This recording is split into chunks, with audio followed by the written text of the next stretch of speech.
కేతువు ప్రతికూలంగా ఉన్నప్పుడు మీరు ఏం చేయాలి? గణపతిని పూజించండి. ఆ గణాధిపతిని పూజించడం మూలకంగా ఆటంకాలు లేకుండా ఉంటాయి, ఆలస్యం జరగకుండా ఉంటాయి మనం చేపట్టినటువంటి కార్యక్రమాలలో. కనుక ఆ గణపతిని సేవించండి, గణపతి దేవాలయానికి వెళ్ళండి, ఉలువలు దానంగా ఇవ్వండి, వైడూర్యాన్ని ధరించండి.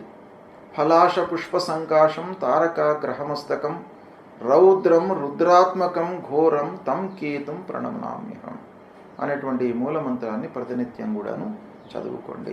కేతువు ప్రతికూలంగా ఉన్నప్పుడు మీరు ఏం చేయాలి? గణపతిని పూజించండి.